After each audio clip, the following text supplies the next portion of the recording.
Good morning दोस्तों। गणित की पहली वीडियो में आज हम डिस्कस करेंगे संख्या किसे कहते हैं। संख्याओं के बारे में जानकारी के लिए वीडियो को आखिर तक देखें। क्या होती है संख्या? संख्या को इंग्लिश में कहते हैं नंबर। क्या होती है ये एक गणितीय इकाई होती है। संख्याओं का यूज गिनने में, मापने में, नामांकन करने में करते हैं।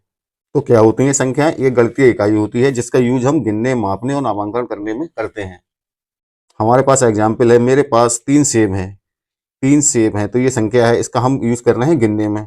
कमरे की लंबाई 5 फीट है तो कमरे की लंबाई 5 फीट है, ये मापने में इसका यूज हो रहा है। मकान नंबर 10 है तो ये नामांकन और पहचान करने में इसका यूज हो रहा है। तो वीडियो को लाइक और शेयर कर दो और चैनल को सब्सक्राइब कर दो। संख्याओं के प्रकार। संख्याओं के कुछ निम्नलिखित प्रकार होते हैं, जैसे पहले नंबर पर है प्राकृतिक संख्याएं, सम संख्याएं, विषम संख्याएं, पूर्ण संख्याएं, पूर्णांक संख्याएं, अभाज्य संख्याएं, इन्हीं को रूढ़ संख्याएं भी कहते हैं। सहअभाज्य संख्याएं, भाज्य संख्याएं, परिमेय संख्याएं और अपरिमेय संख्याएं। आज की हम वीडियो में प्राकृतिक संख्याएं, सम संख्याएं, विषम संख्याएं, पूर्ण संख्याएं, पूर्णांक संख्याओं को डिस्कस करेंगे। 1 से लेकर नंबर 5 तक संख्याओं को डिस्कस करेंगे। तो पहले नंबर पर है प्राकृतिक संख्याएं, इन्हें इंग्लिश में कहते हैं नेचुरल नंबर। क्या होती हैं प्राकृतिक संख्याएं? गिनती में प्रयोग होने वाली संख्याओं को प्राकृतिक संख्याएं कहते हैं। जो संख्याएं गिनती में प्रयोग होती हैं उन सभी संख्याओं को प्राकृतिक संख्याएं कहते हैं। इन्हें एन से व्यक्त करते हैं, एग्जाम्पल है एन बराबर प्राकृतिक संख्याओं के एग्जाम्पल है 1 2 3 4 डैश डैश डैश इन्फिनाइट तक। समझ में आ गया आपके? प्राकृतिक संख्याएं किन्हें कहते हैं? गिनती में जो संख्याएं प्रयोग होती हैं उन्हें सभी संख्याओं को प्राकृतिक संख्याएं कहते हैं। जैसे n बराबर 1 2 3 4 comma dash dash dash infinite तक। अगली संख्या है सम संख्याएं, इवन नंबर, इन्हें ई से डिनोट करते हैं। 2 से विभाजित होने वाली प्राकृतिक संख्याएं, जो जो संख्याएं 2 से विभाजित होती हैं प्राकृतिक संख्याओं में, वो सारी सम संख्याएं कहलाती हैं। जैसे एग्जाम्पल है 2 4 6 8 डैश डैश डैश इन्फिनाइट तक। अगली है विषम संख्याएं, ओड नंबर, इन्हें ओ से डिनोट करते हैं। जो संख्याएं 2 से विभाजित ना होती हैं प्राकृतिक संख्याओं में, जो संख्याएं 2 से विभाजित नहीं होती हैं उन्हें विषम संख्याएं कहते हैं। एग्जाम्पल है ओ बराबर 1 3 5 7 डैश डैश डैश इन्फिनाइट तक। अगली होती है पूर्ण संख्याएं, होल नंबर। पूर्ण संख्याएं इन्हें इंग्लिश में कहते हैं होल नंबर, इसे डब्ल्यू से डिनोट करते हैं। तो जीरो सहित प्राकृतिक संख्याओं में जब जीरो को शामिल कर लेते हैं तब वो सारी संख्या कहलाती पूर्ण संख्या। पूर्ण संख्या डब्ल्यू बराबर 0 1 2 3 डैश डैश डैश इन्फिनाइट तक। तो क्या होती है पूर्ण संख्या? जीरो सहित प्राकृतिक संख्या। जब हम प्राकृतिक संख्याओं में जीरो को शामिल कर लेते हैं तो वो संख्याएं सारी पूर्ण संख्या कहलाती हैं। अगला टॉपिक है पूर्णांक संख्या, एक इंपॉर्टेंट टॉपिक है इंटीजर्स। पूर्णांक संख्या जिन्हें इंग्लिश में कहते हैं इंटीजर्स। इसे कहते हैं इंटीजर जब पूर्ण संख्याओं में ऋणात्मक चिन्ह के साथ प्राकृतिक संख्याओं को भी शामिल कर लिया जाता है, पूर्णांक संख्या कहलाती है। जब पूर्ण संख्याओं में ऋणात्मक चिन्ह के साथ प्राकृतिक संख्याओं को भी शामिल कर लिया जाता है तब वह संख्या पूर्णांक संख्या कहलाती है। इसे आई या जेड से प्रकट किया जाता है।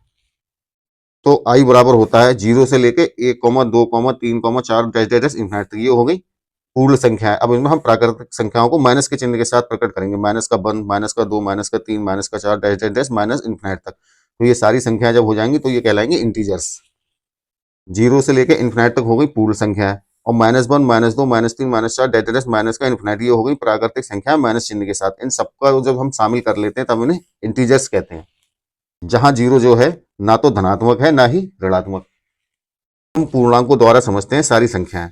0 1 2 3 4 डैश डैश डैश इन्फिनिट तक, ये हो गई पूर्ण संख्या है। अब इसको -1 -2 -3 -4 डैश डैश डैश इन्फिनिट तक, माइनस इन्फिनिट से प्लस का इन्फिनिट तक हो जाते हैं पूर्णांक। और यहाँ से 1 2 3 4 डैश डैश डैश इन्फिनिट, ये है धनात्मक, ये धनात्मक पूर्णांक है। यहाँ से -1 -2 -3 -4 dash dash dash minus infinite तक, ये ऋणात्मक पूर्णांक है। जहाँ जीरो ना तो धनात्मक है ना ऋणात्मक है। अब धनात्मक पूर्णांक को ही प्राकृतिक संख्याएं कहते हैं। प्राकृतिक संख्या क्या होती है? 1 से लेकर इन्फिनिट तक। तो धनात्मक पूर्णांक भी 1 से लेकर इन्फिनिट तक है, यही प्राकृतिक संख्याएं भी हैं। जब हम प्राकृतिक संख्याओं 1 2 3 4 डैश डैश डैश इन्फिनिट तक में जीरो को भी शामिल कर लेते हैं तब वो संख्या कहलाती है पूर्ण संख्या। ये सारी सब संख्या हो जाएगी 0 से लेकर इन्फिनिट तक पूर्ण संख्या।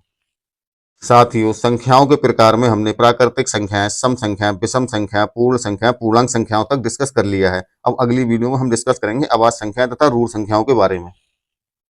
के बाद की वीडियो में आपको सहअभाज्य संख्याएं, भाज्य संख्या, परिमेय संख्या तथा अपरिमेय संख्या के बारे में बताएंगे। वीडियो अच्छी लगी हो तो वीडियो को लाइक तथा शेयर कर दें और चैनल को सब्सक्राइब कर दें। गुड मॉर्निंग दोस्तों। टॉपिक है अभाज्य संख्याएं, इन्हें इंग्लिश में कहते हैं प्राइम नंबर। अभाज्य संख्याओं की परिभाषा। परिभाषा क्या होती है? ऐसी संख्याएं जो एक तथा स्वयं से विभाजित होती हो, एक को छोड़कर अभाज्य संख्याएं कहलाती हैं। ऐसी संख्याएं जो एक तथा स्वयं से विभाजित होती हैं, एक को छोड़कर अभाज्य संख्याएं कहलाती हैं। अथवा दूसरी परिभाषा है अभाज्य संख्याओं की, जिन संख्याओं के केवल दो ही गुणनखंड हो अभाज्य संख्या कहलाती हैं। जिन संख्याओं के केवल दो ही गुणनखंड हो अभाज्य संख्याएं कहलाती हैं। अभाज्य संख्याओं के एग्जाम्पल हैं 2, 3, 5, 7, 11, 13, 17, 19 डैश डैश डैश। अभाज्य संख्याओं की हम पहचान कैसे करते हैं? कैसे पहचानते हैं कि वह संख्या अभाज्य संख्या है? तो दूसरी परिभाषा हमारी क्या थी? जिन संख्याओं के केवल दो ही गुणनखंड हो वह संख्या अभाज्य संख्या कहलाती है। देखते हैं निम्नलिखित में से कौन सी संख्याएं अभाज्य संख्या है, कौन सी संख्या अभाज्य संख्या नहीं है। एक किससे कटेगा? सिर्फ एक से। दो किससे कटेगा? एक से कट जाएगा और दो से। तीन किससे कटेगा? एक से कट जाएगा और तीन से। चार किससे कटेगा? एक से कट जाएगा, दो से कट जाएगा और तीन से, चार से। पांच किससे कटेगा? एक से और पांच से। छह किससे कटेगा? एक से भी कट जाएगा, दो से भी कट जाएगा, तीन से भी कट जाएगा और छह से भी। सात किससे कटेगा? एक से भी कट जाएगा और सात से। अभाज्य संख्याओं की हमारी दूसरी परिभाषा थी जिन संख्याओं के केवल दो ही गुणनखंड हो वही संख्या अभाज्य संख्या कहलाती है। अब हम इनमें से देखते हैं दो गुणनखंड किस किस संख्याओं के हैं। तो एक का एक ही गुणनखंड है तो ये अभाज्य संख्या नहीं होगी। दो के दो गुणनखंड है, एक और दो, तो ये अभाज्य संख्या होगी। तीन के एक और तीन, दो गुणनखंड है तो ये अभाज्य संख्या होगी। चार के एक, दो, चार, ये तीन गुणनखंड है जो दो गुणनखंड से ज्यादा है तो ये अभाज्य संख्या नहीं होगी। ऐसी पांच के एक और पांच, दो गुणनखंड है तो ये अभाज्य संख्या होगी। और छह के चार गुणनखंड है तो ये अभाज्य संख्या नहीं होगी। सात के एक और सात, दो गुणनखंड है तो ये अभाज्य संख्या होगी। अब हमें पता लग गया कौन सी संख्या अभाज्य संख्या होगी। जिन संख्याओं के केवल दो ही गुणनखंड होंगे वही संख्या अभाज्य संख्या होंगी। जिन संख्याओं के दो गुणनखंड से ज्यादा गुणनखंड होंगे वह संख्या अभाज्य संख्या नहीं होंगी। जैसे चार है, इसके दो से ज्यादा गुणनखंड है, छह है, दो से ज्यादा गुणनखंड है तो ये अभाज्य संख्या नहीं होंगी। अभाज्य संख्याओं संबंधी महत्वपूर्ण तथ्य। ये बहुत ही महत्वपूर्ण तथ्य है जो बार बार एग्जामिनेशन में पूछे जाते हैं। आइए देखते हैं ये महत्वपूर्ण तथ्य क्या है। सबसे छोटी अभाज्य संख्या है। सबसे छोटी अभाज्य संख्या क्या होती है? दो। बहुत ही इंपॉर्टेंट फैक्ट है। सबसे छोटी अभाज्य संख्या होती है दो।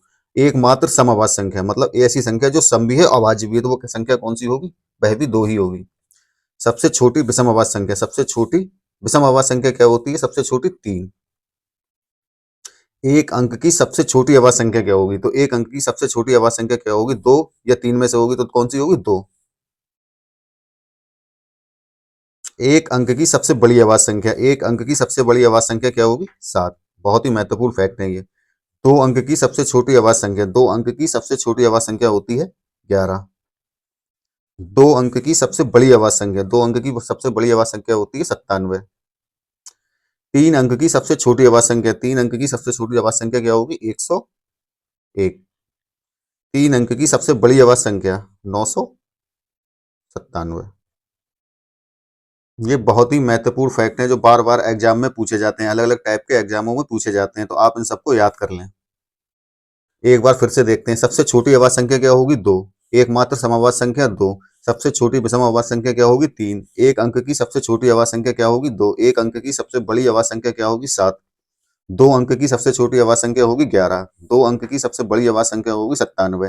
तीन अंक की सबसे छोटी अभाज्य संख्या होती है 101। तीन अंक की सबसे बड़ी अभाज्य संख्या होती है 997। ये सब आप याद कर लें।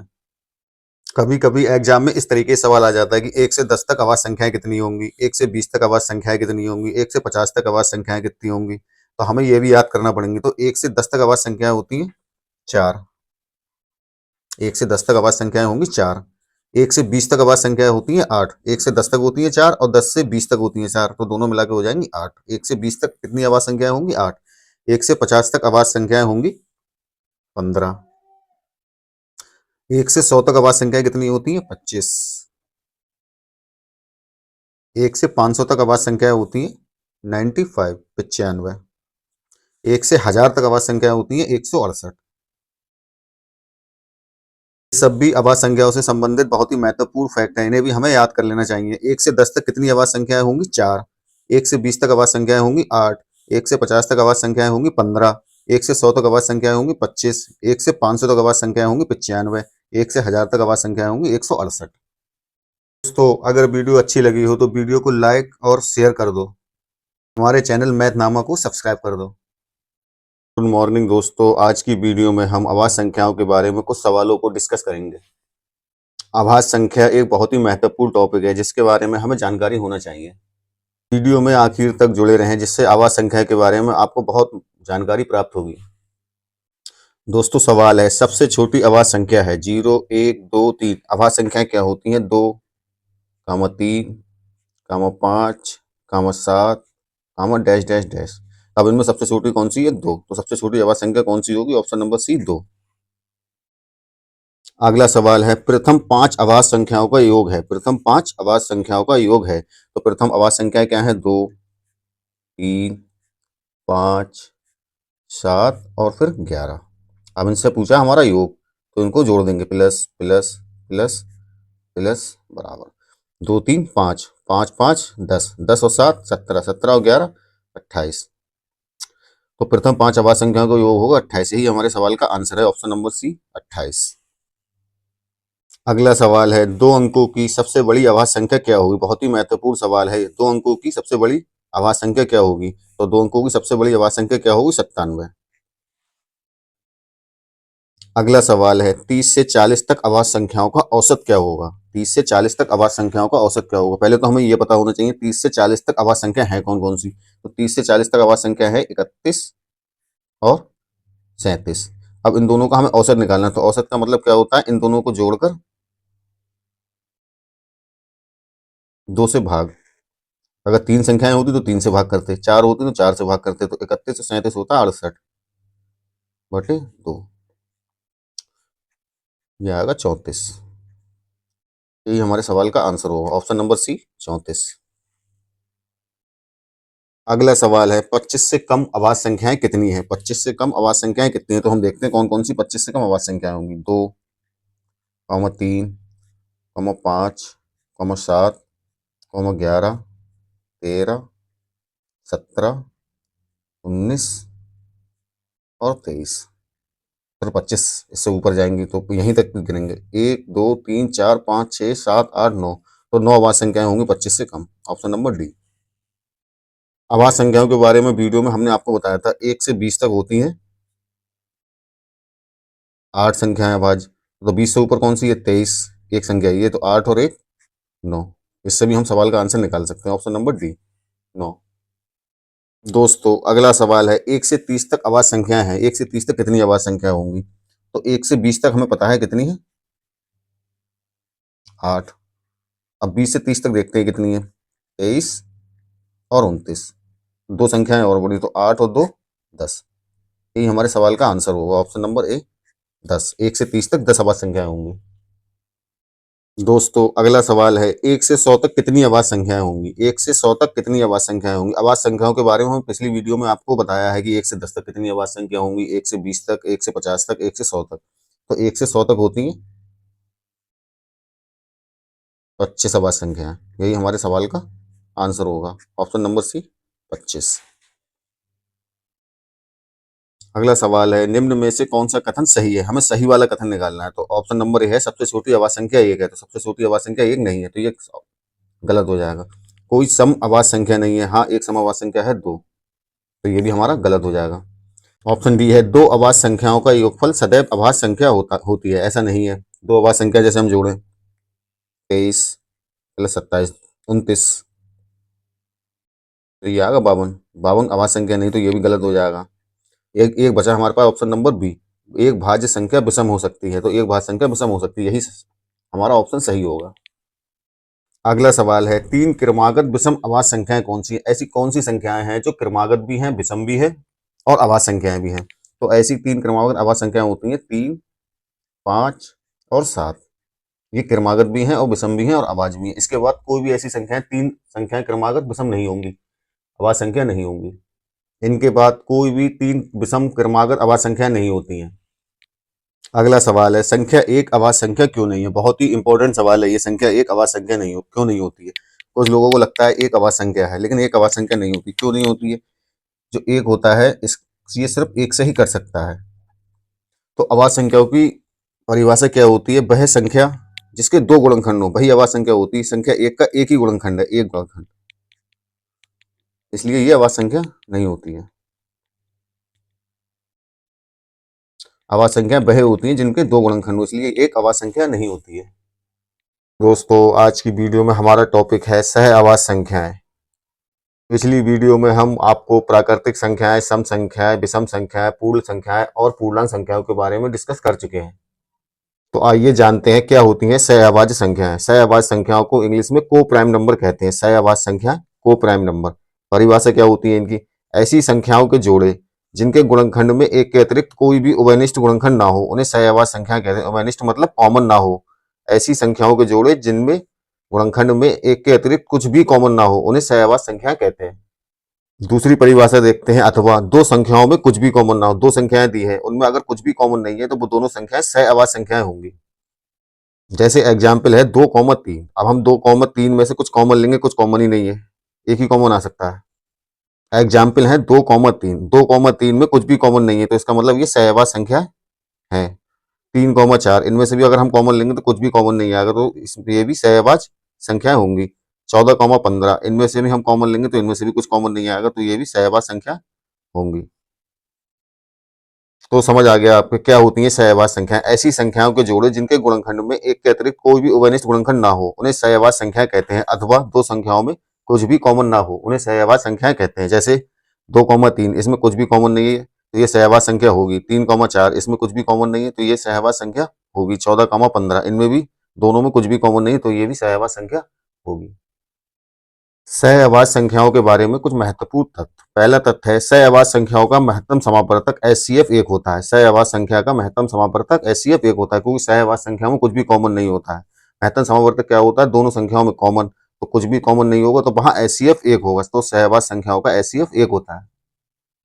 दूसरा फैक्ट है सह आवाज संख्या होने के लिए आवाज संख्या होना जरूरी नहीं है। सह आवाज संख्या होने के लिए आवाज संख्या जरूरी नहीं है। जैसे एग्जाम्पल है 4,9, ये दोनों में कुछ भी कॉमन नहीं है, ये दोनों सह आवाज संख्याएं हैं और ये दोनों आवाज संख्या नहीं है। अगला एग्जाम्पल है 6,35, इन दोनों में कुछ भी कॉमन नहीं है, ये दोनों सह आवाज संख्या है और ये दोनों 6 है, आवाज संख्या नहीं है। 35 आवाज संख्या नहीं है। तो इन एग्जाम्पल से हमारे क्या समझ में आता है कि सह आवाज संख्या होने के लिए आवाज संख्या होना जरूरी नहीं है। जांच करें निम्न में से सह आवाज संख्याएं हैं। कुछ संख्याएं हमारे सामने दी गई, हमें इनमें से पता लगाना है कौन सी संख्या सह आवाज है, कौन सी संख्या सह आवाज नहीं है। पहली संख्याओं को जोड़ा है 13,31। 13 में कुछ भी कॉमन नहीं आएगा, 13,31 में से कुछ भी कॉमन नहीं आई तो ये दोनों संख्या सह आवाज होंगी। दूसरा जोड़ा है 18,25, इनमें से भी कुछ भी कॉमन नहीं आएगा तो ये भी सह आवाज संख्या होगी। तीसरा जोड़ा है 18,81। 18,81 में से 3 कॉमन आ सकता है, इसका मतलब ये आवाज संख्या सह आवाज संख्या नहीं होगी। अगला है 16,81, इनमें से हम कुछ कॉमन लेंगे, कुछ भी कॉमन नहीं आएगा तो ये सह आवाज संख्या होंगी। 15,28, 15,28 में भी कुछ भी कॉमन नहीं आएगा तो ये भी सह आवाज संख्या होगी। 3,4 इनमें से भी कुछ कॉमन नहीं आएगा, ये भी सह आवाज संख्या होगी। 8,9 इनमें से भी कुछ भी कॉमन नहीं आएगा दोनों में से, तो ये भी सह आवाज संख्या होगी। गुड मॉर्निंग दोस्तों, आज हम जानेंगे परिमेय संख्याएं तथा अपरिमेय संख्याएं के बारे में। संख्याओं के बारे में प्राकृतिक संख्याएं, सम संख्याएं, विषम संख्याएं तथा आवाज संख्याओं के बारे में हम पहले ही डिस्कस कर चुके हैं। परिमेय संख्याएं क्या होती हैं? परिमेय संख्याएं जिन्हें p बटा q के रूप में लिखा जा सकता है जहां q 0 के बराबर नहीं है। परिमेय संख्याएं जिन्हें भिन्नों के रूप में लिखा जा सकता है, जैसे एग्जाम्पल है 3/4, 5/8, 11/5, ये सारी संख्याएं परिमेय संख्याएं होंगी। 1.732, 1.414 ये भी परिमेय संख्याएं होंगी। अब आता है अंडर रूट में संख्याएं जिनका हमें वर्गमूल पता होता है, वह सारी संख्याएं परिमेय संख्या होती है। जैसे अंडर रूट 1 का वर्गमूल है 1, अंडर रूट 4 का वर्गमूल है 2, अंडर रूट 9 का वर्गमूल है 3, अंडर रूट 25 का वर्गमूल है 5, तो ये सारी परिमेय संख्याएं होंगी जिनका वर्गमूल पता हो। आइए अब समझते हैं अपरिमेय संख्याएं। अपरिमेय संख्याएं क्या होती है? जिन्हें p बटा q के रूप में नहीं लिखा जा सकता, अपरिमेय संख्याएं कहलाती है। जैसे पाई है, पाई एक अपरिमेय संख्या होती है, बहुत ही इंपॉर्टेंट फैक्ट है, पाई एक अपरिमेय संख्या होती है। अंडर रूट में दी गई ऐसी संख्याएं जिनका वर्गमूल हमें पता नहीं होता है, वह सारी संख्याएं भी अपरिमेय संख्या होती है। जैसे under root 2, under root 3, under root 5, under root 6, under root 7, जिनका वर्गमूल ज्ञात ना हो, ये सारी संख्याएं अपरिमेय संख्याएं होंगी। मॉर्निंग दोस्तों, यूपी टेट मैथ की सीरीज को आगे बढ़ाते हैं और आज की वीडियो हम जानेंगे गुणनखंडों की संख्या कैसे ज्ञात की जाती है। जैसे सवाल है 100 के गुणनखंडों की संख्या ज्ञात करो, तो कैसे ज्ञात करते हैं 100 के गुणनखंडों की संख्या? गुणनखंडों की संख्या ज्ञात करने के लिए कुछ फॉर्मूला होते हैं, आइए जानते हैं उन फार्मूलाज को। साथियों, टॉपिक है हमारा गुणनखंडों की संख्या ज्ञात करना। तो कैसे ज्ञात करते हैं गुणनखंडों की संख्या? n बराबर a की घात p, b की घात q, c की घात r, जहां n संख्या है, वह संख्या है जिसके हमें गुणनखंडों की संख्या निकालना। एबीसी क्या है, अभाज्य फैक्टर, और पी क्यू आर क्या है, अभाज्य फैक्टर के ऊपर घातें। तो अतः अभीष्ट गुणनखंड की संख्या, गुणनखंडों की संख्या क्या हो जाएगी, p plus one into Q plus one into R plus one. गुणनखंडों की संख्या ज्ञात करने की सबसे पहले उस संख्या के अभाज्य फैक्टर निकालते हैं जहां n बराबर है संख्या। अब एबीसी क्या हो जाएगा, ये हो जाएंगे अभाज्य फैक्टर, और पी क्यू आर हो जाएंगे अभाज्य फैक्टर के ऊपर घातें। तो अभीष्ट गुणनखंडों की संख्या ज्ञात करने का फार्मूला क्या होगा, p plus one into Q plus one into R plus one. गुणनखंडों की संख्या निकालने के लिए सम गुणनखंडों की संख्या हम कैसे निकालेंगे, सम गुणनखंडों की संख्या निकालते हैं p into Q plus one into R plus one. सम गुणनखंडों की फार्मूला संख्या निकालने का फार्मूला होता है p into Q plus one into R plus one. ऐसे ही विषम गुणनखंडों की संख्या ज्ञात करने का एक फार्मूला होता है, क्या होता है, Q plus one into R plus one. इसमें p को नेग्लेक्ट कर देते हैं। समझ में आ गया आपके गुणनखंडों की संख्या कैसे निकालते हैं। गुणनखंडों की संख्या निकालने का फार्मूला होता है p plus one into Q plus one into R plus one. सम गुणनखंडों की संख्या निकालने का फार्मूला होता है p into Q plus one into R plus one. विषम गुणनखंडों की संख्या का फार्मूला होता है Q plus one into R plus one. एक एग्जाम्पल से समझते हैं कैसे गुणनखंडों की संख्या ज्ञात की जाती है। क्वेश्चन है हमारे पास, 100 के गुणनखंडों की संख्या ज्ञात करो। संख्या 100 है, तो 100 के हम सबसे पहले अभाज्य फैक्टर निकालेंगे। 2 से काटेंगे तब आएगा 50, फिर एक बार 2 से काटेंगे तब आएगा 25, 5 से काटेंगे तब आएगा 5, एक बार और 5 से काटेंगे तब आ जाएगा 1। अब 100 बराबर 2 गुणा 2 गुणा 5 गुणा 5, 2 2 की घात 2 गुणा 5 की घात 2।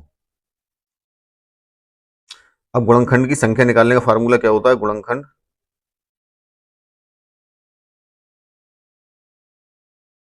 की संख्या।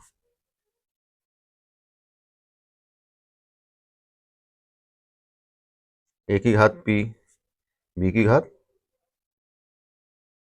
q, सी की घात r। अब इसकी हम तुलना करेंगे, तो इसकी तुलना करेंगे तो p बराबर आ जाएगा 2, q बराबर आ जाएगा 2। अब संख्या निकालने का फार्मूला होता है p plus one into Q plus one. p का मान है 2, 2 प्लस वन, q का मान है 2, 2 प्लस वन, तो ये आ जाएगा 3 गुणा 3 बराबर 9। तो 100 के कितने गुणनखंड होंगे, 100 के 9 गुणनखंड होंगे। अगला सवाल है हमारे पास, 105 के गुणनखंडों की संख्या ज्ञात कीजिए। अब 105 के हम अभाज्य फैक्टर निकालेंगे पहले। 105 इसे 3 से काटेंगे तब आएगा 35, एक बार 5 से काटेंगे तब आएगा 7, अब 7 से काटेंगे तब आएगा 1। तो 105 क्या हो जाएगा, 105 बराबर 3 गुणा 5 गुणा 7। अब इसके ऊपर कोई घात नहीं, तो सबके ऊपर घात 1 दे देंगे। तो p बराबर इसमें क्या आ गया, तुलना करने पर 1, q बराबर 1, r बराबर 1। अब गुणनखंडों की संख्या निकालने का फार्मूला क्या होता है, संख्या निकालने का फार्मूला होता है p प्लस का 1, q प्लस का 1, r प्लस का 1। सबका मान रख देते हैं। p कितना है, 1 plus 1, q 1 plus 1, r 1 plus 1, एक और एक 2 गुणा 2 गुणा 2, 2 दूनी 4, 4 दूनी 8। 105 के कितने गुणनखंड होंगे, 105 के 8 गुणनखंड होंगे। अगला सवाल है हमारे पास, 100 के सम गुणनखंडों की संख्या ज्ञात कीजिए। अब पूछा है सम गुणनखंड, तो सम गुणनखंड कैसे निकालें, सबसे पहले तो फैक्टर निकालेंगे 100 के। 2 से काटेंगे 50, फिर 2 से काटेंगे 25, फिर 5 से काटेंगे तो 5, एक बार फिर 5 से काटेंगे 1। तो 100 बराबर क्या आ गया, 2 की घात 2 गुणा 5 की घात 2। अब इसकी तुलना करते हैं तो p बराबर आ जाएगा 2, q बराबर 2। अब सम गुणनखंड की संख्या निकालना है हमें, सम गुणनखंड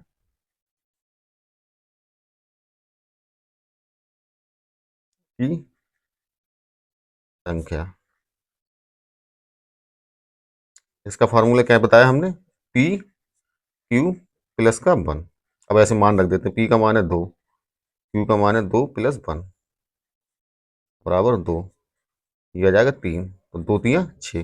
तो 100 के समगुणनखंड कितने होंगे? 6। 42 के अभाज्य गुणनखंडों की संख्या ज्ञात कीजिए। कोई भी सवाल करने से पहले हमें सवाल को सही से पढ़ना चाहिए। तो ये सवाल हमसे कह रहा है कि 42 के अभाज्य गुणनखंड पूछे हैं हमसे, ना कि समगुणनखंडों की संख्या, ना कि विषम गुणनखंडों की संख्या। तो निकालते हैं, 42 के फैक्टर निकालते हैं। 2, 21, एक बार 3 से काटेंगे तो 7, एक बार 7 से काटेंगे तो 1। तो 42 बराबर क्या हो गया? 2 गुणा 3 गुणा 7। अब हमसे सवाल में पूछा है 42 के अभाज्य गुणनखंड, तो अभाज्य, ये सारी संख्या अभाज्य है, तो पहली संख्या ये एक, फिर ये एक, फिर ये एक, तो इन तीनों को जोड़ेंगे कितना आ जाएगा? 3 अभाज्य गुणनखंड होंगे। तो 42 के कितने अभाज्य गुणनखंड होंगे? 3। ऑप्शन नंबर बी, यही हमारे सवाल का आंसर होगा। इस सवाल में हमसे ना तो गुणनखंडों की संख्या पूछी है, ना समगुणनखंडों की संख्या पूछी है, ना विषम गुणनखंडों की संख्या पूछी है, इसमें हमसे अभाज्य गुणनखंडों की संख्या पूछी है। तो 42 के कितने अभाज्य गुणनखंड होंगे? 1, 2 और 3। ये हमारे सवाल का आंसर होगा, ऑप्शन नंबर बी।